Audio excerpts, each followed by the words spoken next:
Assalamu alaikum and welcome to another episode on Muslims of the Melting Pot. As the ongoing devastating events are unfolding in Palestine, today we are featuring Palestinian stories. Total and complete shutdown of Muslims entering the United States. Because it's the only religion that acts like the mafia. They're not immigrants. They're invaders. They're not immigrants. This clash of civilizations. And if they're not going to learn to assimilate, I don't want them in this country. But hold up, that's not really who we are. Perhaps the American melting pot model is not an accurate depiction of the true Muslim American experience. And perhaps the goal is not to mix. But if it isn't, then what really is? To assimilate or not to assimilate? That's the question. I'm your host, Saras Salimi, and you are watching Muslims of the Melting Pot.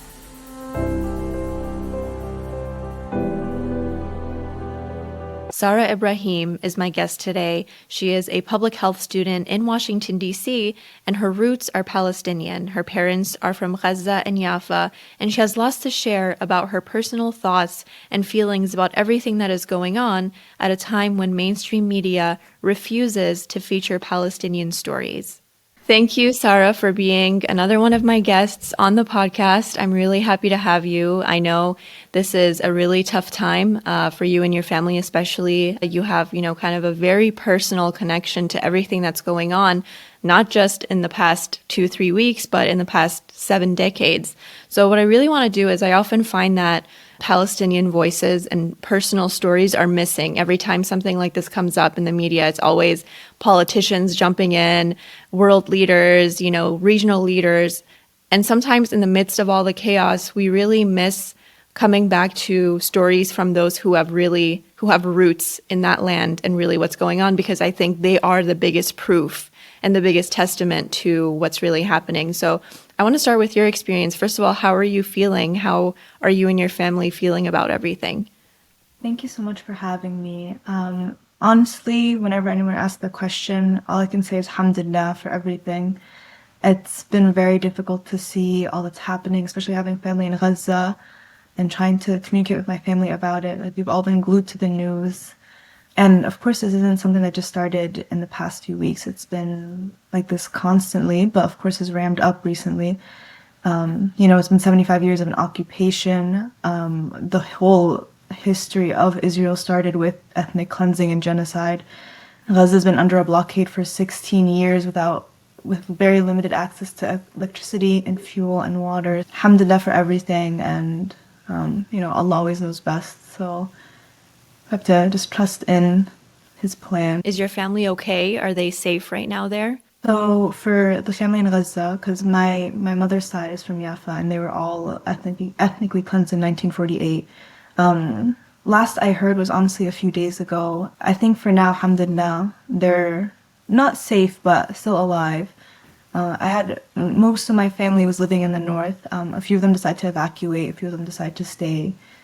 But there's really nowhere safe. When people were told to go to the border, go to Rafah, they were bombed. They bombed the border crossing. When they were told to go to the south, they started bombing the south and the route to the south. At this point, just praying that they stay alive and that they're able to free Palestine, inshallah. How would you say that Palestinians right now, both those who are, the diaspora here in the West, as well as, back home, are they viewing this differently? Is this time, is it really different? Do they have hope?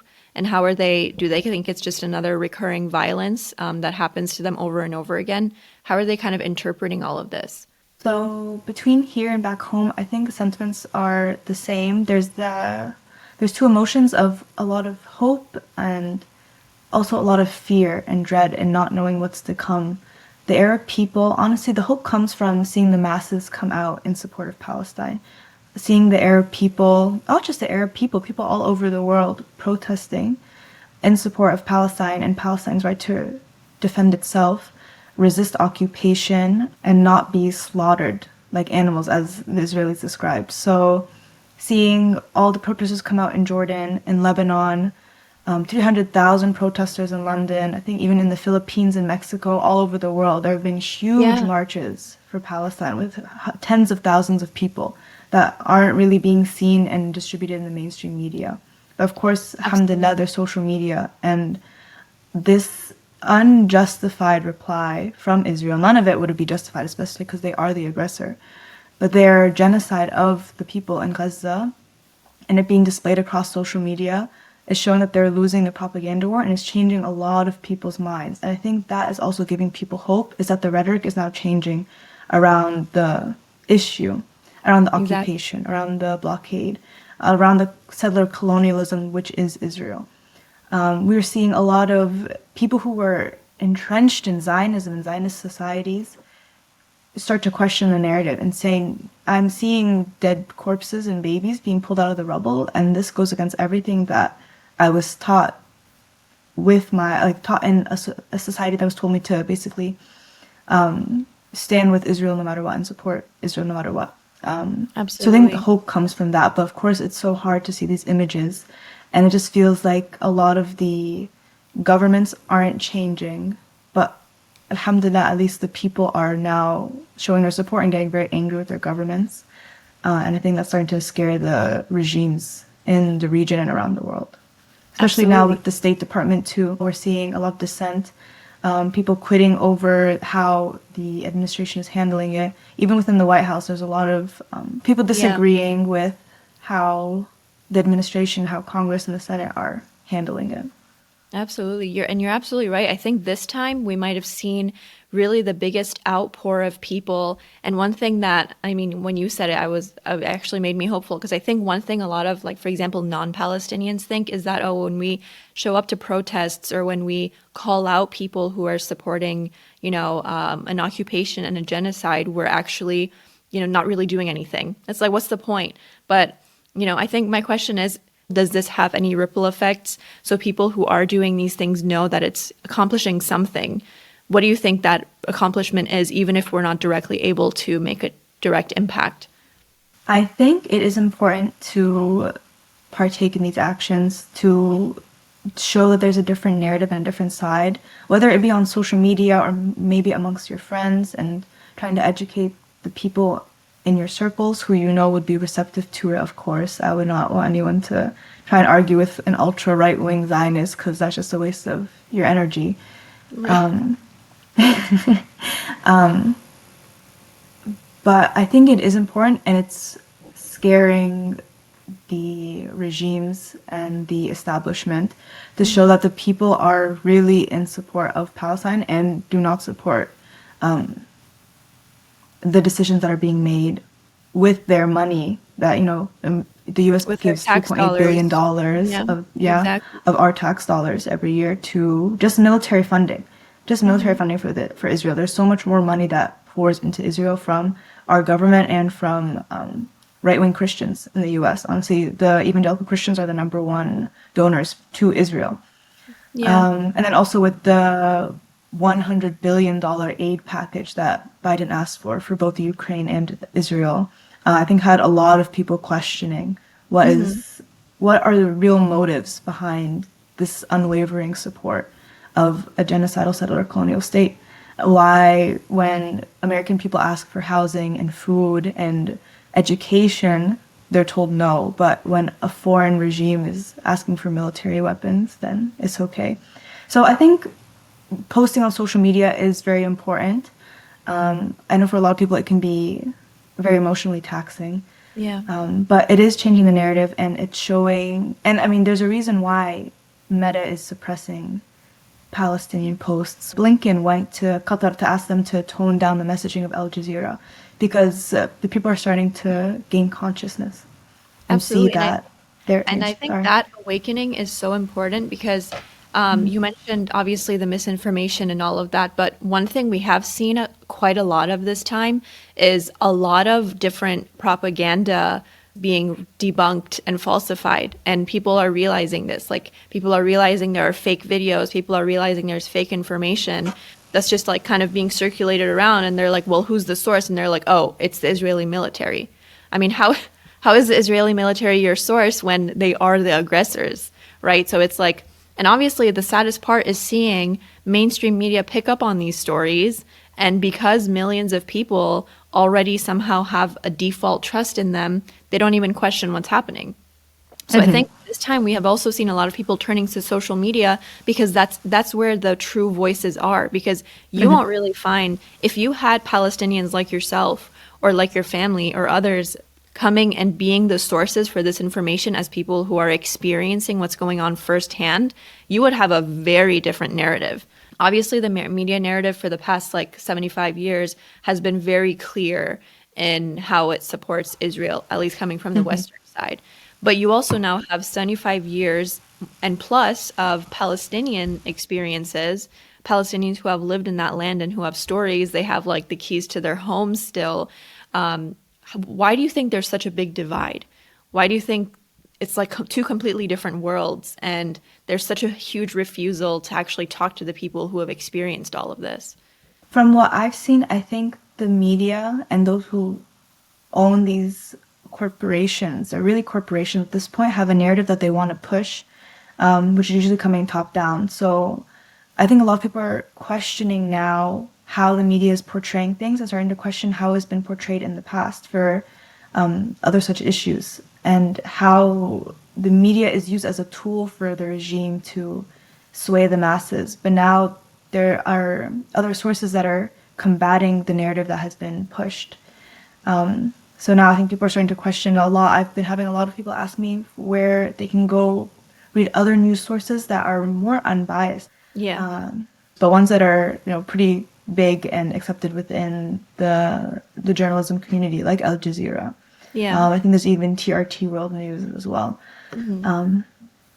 TMJ. I was waiting for you to say that.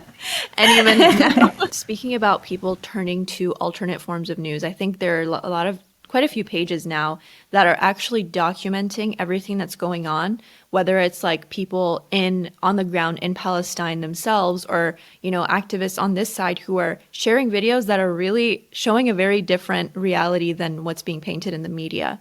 Do you think that maybe this specific situation right now is going to drive a significant amount of, let's talk about average Americans, toward maybe moving away from trusting mainstream? Or do you think those who are consuming that news are just going to continue doing that, kind of like the ignorance is bliss mindset? I'm not sure, honestly. And I think when we're also talking about the average American, we have to distinguish between the age groups, because I feel like we have the older generation who are very set in their ways. They're the ones who are in these polls still very heavily supporting Israel, when we see the younger generation kind of questioning more. But I think, honestly, the younger generation have been questioning the media for a while. Absolutely. Yeah. They've been questioning a lot of the news that they see, and a lot of them get their news from social media and TikTok, seeing these first-hand accounts, learning to question a lot of the narratives that they've been told in the past when it comes to not only Palestine, but let's say like Iraq, Iran, Syria, anything that has been pushed and peddled by the regime in the White House and the Western world. So I think we're seeing a revolutionary tide come about within the youth, and I'm questioning a lot of even what they're being taught in school with American history. There are a huge presence of people, even in these countries that are seemingly very pro-Israel. A huge number and percentage of their population are not on the same page about that. And I think if you don't make a clear stance about it, it's kind of like assumed that everyone's okay with what's going on. We can see that there's a lot of fear within the establishment of these alternate media sources and of these protests, because they are being shut down and repressed in Europe, especially, not here in the US as much. But still, we saw that in Florida, Ron DeSantis said that he wanted to ban all SJPs from campuses, all Students for Justice in Palestine from campuses. We see on Meta, on Instagram, that they banned Eye on Palestine, which is where a lot of people got news about what was happening in Gaza and being able to see it firsthand. And what would you say, beside obviously the given, like protesting, sharing posts on social media, being vocal, what would you say are the most effective ways of actually contributing to this? Because I think a lot of people do struggle with that when it comes to these. They feel helpless in the face of everything because they feel they can't do much. What would you say are those things that actually do something? I think something that's really important is joining an organization. Joining an organization that you see aligns with your values and is doing the work that you think is important, and turning back to your community and trying to mobilize the community and make us stronger. Because I think there's so much repression within our communities where people are scared to associate with one another, scared to come together, and also a lot of differing opinions, but we have to show ourselves in a unified front, and work together first. We have the numbers, and if we truly were united, all of us, I think we have huge power, whether it's through boycott or anything else, to actually enact lasting change. So I'm curious, like I know you probably know more about this, but where would you say maybe some of that fear comes from? Our parents coming here faced so much repression, so much intimidation, especially in a time where there weren't really big communities here. And I think that fear has been passed down. And we also think about post 9/11. There was so much repression of the Muslim communities, of the Arab communities, any, honestly, Desi community, Irani community, anything that is Middle Eastern. Yeah, that's definitely, I would agree. That's a huge one. People feeling And into yeah, with the Patriot Act being enacted, there are people who were just arrested for playing paintball in Virginia and had to serve. I can't remember the name of it. I can't remember the name of them. But yeah, they were arrested. They were just honestly just playing paintball for fun, and the U.S. regime forced one of them to say that they were practicing to go fight for ISIS just to basically be a scapegoat. There have been so many examples like this too, like sting operation, where like, people are manipulated to say a certain narrative that would, for example, justify certain reactions with law enforcement. That was exactly what happened with the war in Iraq too. The whole like fabrication of evidence so that we can justify. And I think what really scares people is that this has been happening to Palestine and is happening to Palestine as well, with like very blanket excuses that, oh, like this is the reality and you can't challenge it. And so based on this premise, everything we're doing is justified, whether it's, a fake video or whether it's like, fake evidence or like 40 babies, beheaded, like lies. And it's so scary that something like this can be so easily manipulated and go under the radar. Quite scary if you think about the consequences of what this could mean for even future conflict. One thing I wanted to add, though, to the last question about the Muslims kind of being, I think it's hurtful to say that a lot of the Muslims aren't acting when we see a lot of Muslims going into the streets in their own countries, but they're also facing heavy, heavy repression from their own regimes. So for them to come out for Palestine even is something huge. I think a lot of people think that the Ummah is divided, but I really feel like amongst the people is really united. It's just we have regimes that we're fearful of that try to divide us because they know that together that we're stronger. Because their strength and their platform comes from their relationship with the U.S. and their normalization with Israel. Exactly. And I think that's the reality check, is it's not just about Palestine. And I'm really thankful that you connected this to something so much bigger. It's not just about Palestine. It's about the concept of resisting oppression. And that's a reality because people awaken to this stuff and it kind of gives them hope. So I think kind of to close the conversation and kind of connect it to what you just said, which was so beautiful. What do you think this means for the future of Palestine right now? What do you think the future looks like, whether it's the short term or the long term? How do you foresee it? I have no idea, honestly. Only God knows. I can only say what I hope I see in the future, because I'm not a geopolitical analyst. You are now. That can make predictions. I can be if you want. I'll change my title. But I just hope that it causes an awakening of the people, allows them to unite. We saw what happened in Algeria with the people fighting against the French. And they were, with respect to their military, they were weaker by a lot. And they were able to kick out the French by sheer will and sheer strength. Everyone talks about peace, but we can't have peace without justice and equality for everyone and everyone having the same opportunities. So that's, inshallah, what I hope to see. Somewhere where all the Palestinian refugees are able to go back to their homeland. With all the fear that I have, I still have the hope, and I try to maintain the hope because it's not something that I'm going to let any regime, any colonizer take away from me. And I think it's important to maintain that hope, even though it's horrible if that hope does not come true and those dreams and wishes don't come true, but something to help keep fighting and keep pushing forward.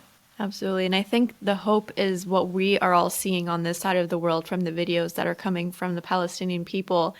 It's, I think it brings us to tears when we see how much strength and resilience they have and the hope they have in that situation, which you would argue is the worst that anyone has seen. And it's a huge lesson, I think, for us living on this side of the world with the privilege that we do have, seeing how strong and hopeful someone can be when they have, faith in their hearts for, God is watching, God sees, and at the end, justice will definitely prevail. Thank you so much, Sarah. I really am so happy you were able to make it. I appreciate that you shared your experiences with me. And I pray that you and your family are, have some ease of mind despite all the difficulty, that inshallah everything will be okay. Thank you. And thank you so much for having me on and giving voices to Palestinians.